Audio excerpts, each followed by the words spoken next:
En ce temps-là, laissant les foules, Jésus vint à la maison. Ses disciples s'approchèrent et lui dirent: Explique-nous clairement la parabole de l'ivraie dans le champ. Il leur répondit: Celui qui sème le bon grain, c'est le Fils de l'homme. Le champ, c'est le monde. Le bon grain, ce sont les fils du royaume. L'ivraie, ce sont les fils du mauvais. L'ennemi qui l'a semé, c'est le diable. La moisson, c'est la fin du monde. Les moissonneurs, ce sont les anges.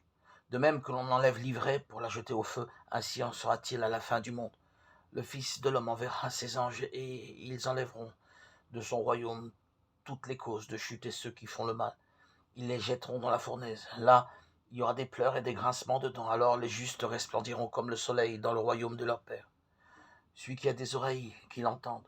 Évangile de Jésus-Christ selon saint Matthieu, chapitre 13, 36, 43.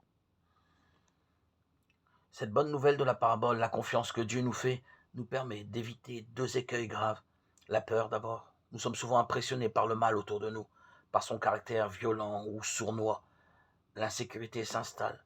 Nous craignons de mourir étouffés par lui. Jésus nous fait relever la tête. J'appartiens au Seigneur. L'autre tentation est de nous durcir, de nous raidir, de nous enfermer dans notre justice. La miséricorde n'a plus de place alors en nous, qui chasse les démons autour de nous. Le pardon, la souplesse du cœur, une certaine manière de ne pas voir le mal, laisser les démons dormir dans leur coin en veillant à ne pas les réveiller. La miséricorde sera toujours la meilleure défense. Pourtant une question demeure, il ne faut pas arracher tout de suite l'ivraie de peur de nuire aussi au blé. Oui, mais la moisson tarde, pourquoi attendre si longtemps? Dans la vie, j'ai souvent vu l'ivraie dominer le bon grain, car nous ne sommes pas meilleurs que qui que ce soit. Pourtant, j'ai vu aussi la vertu étouffer les défauts. Le temps que le Seigneur nous donne, la confiance qu'il nous fait, a pour but de nous laisser faire ce travail, cette conquête, afin de nous permettre de remporter des victoires. Sa grâce aura été discrète, active, mais nous aurons aussi bien travaillé. Cette confiance de Dieu nous rend notre dignité.